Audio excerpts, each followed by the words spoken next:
xam nga moom léeg-léeg gars yi dañ koy nam honorable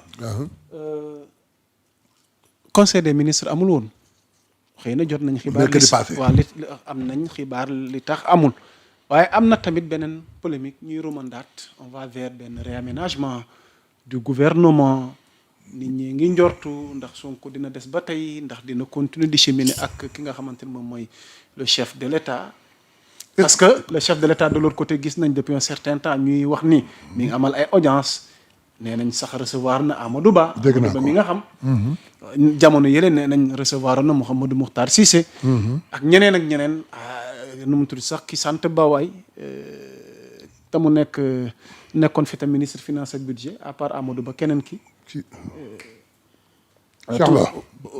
Abdoulaye Daouda Diallo waaw yooyu yëpp ñu ngi koy wax xam nga une semaine lan lañ nar lan moo xew pour le moment lan nga gis man këf daf ma yóbbuwul ah bon amul mois bu ñu fi toog te nee woon Ousmane Sonko semaine prochaine la nga koy dàq léegi dama bëgg ñi koy wax ñu wax ma dañ koy dàq lu tax daa mënut daa liggéeyul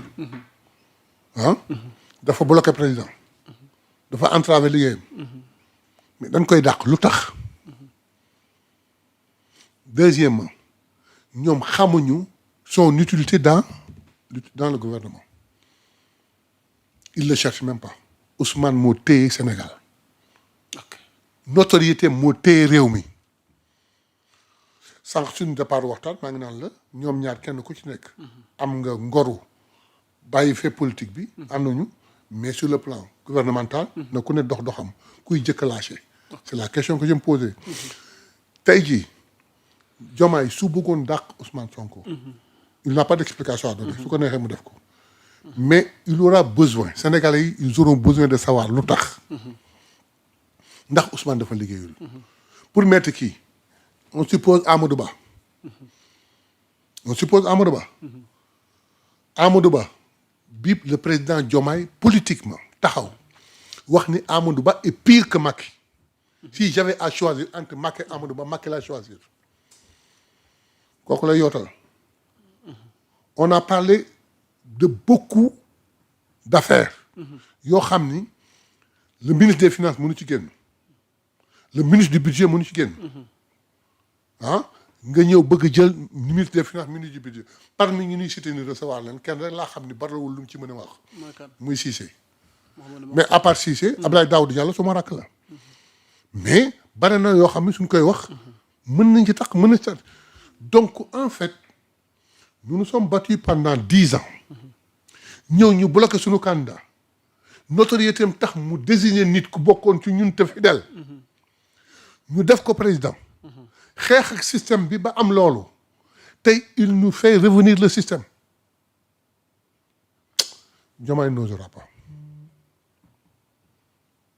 Diomaye n'osera pas xamoo lu mu nar ci digganteem ak Amadou Ba ak li sabab tey non li ma jaaxal rek mooy su ko parce que xam nga mu recevoir la logique voudrait que démb adversaire waaw mais tey ñu dégg ni rapprochement am na waaw loolu am na xam nga nag souvent on a du mal mais à il comprendre faudrait tamit aussi la démarche d'un système bi wax ni rupture la bëgg a def mais il faudrait aussi qu'on comprenne une chose Amadou Ba c'est un citoyen sénégalais su demander une audience au président war na ko mën a accorder comme tout sénégalais le président de la République sénégalais bu ko neex war na mën a toog soxla xalaatam oo ko laaj ko le seul problème qui me gêne mooy dafa ni woon kii sikkal ko ba ni Macky ko tane te Macky nga xeex pendant 12 ans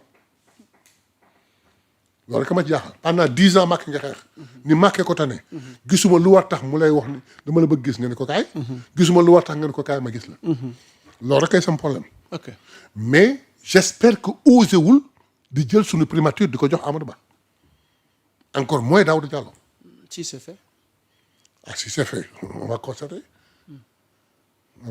et réagir en conséquence alors dafa mel ni jot nañ xibaar mu ñëwel Assemblée nationale ci L29 ak L30 bi demain la commission des lois va se réunir pour statuer alors quelle suite par rapport à cette situation concernant ces lois en tant que député honorable Mayebe Mbaye non pour ces lois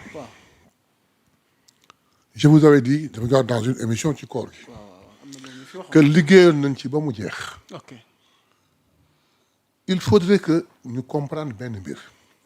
Les gens ont tendance à dire dañ ko def dans le seul but de protéger Ousmane Sonko. Je vais démontrer aujourd'hui que c'est faux. C'est totalement faux. Donc, le but, ce n'est pas de baliser la voie à Ousmane Sonko? Non, du tout. Mais, même si fait qu'on donne ko def pour baliser la route à Ousmane Sonko, lu ñu war la. te bu fekkoon Ousmane Sonko am na problème te ñaari article yooyu di ko baale man ci ñiy jël initiative def ko laay bokk. Mais c'est pas le cas. ñun dem historique. 14e législative, nous n'étions pas encore là et nous étions dans l'opposition. 14e législative. Abbas Fall dugal na pour ñu changer L29 L30. dugal na proposition de loi bi. xam nga tax bu dindi ko.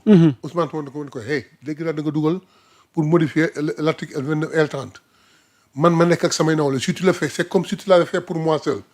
man du ma doxee noonu Abbas demal nga dindi ko. Abbas un militant très discipliné.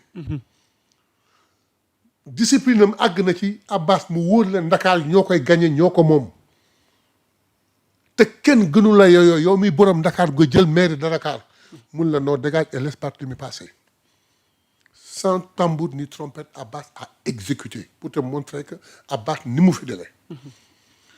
Abbas, par respect au président de au président du parti, à Ousmane Sonko de retirer cette loi. On est à la 14e législature. On était à l'opposition.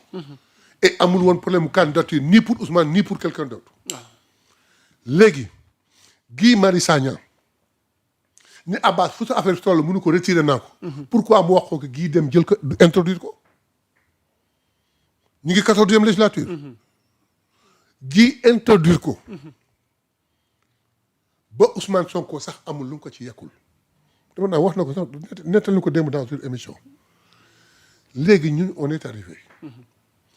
te ñun ba L29 L30 bloqué Barthélémy dañu waxoon ni c'est pas normal.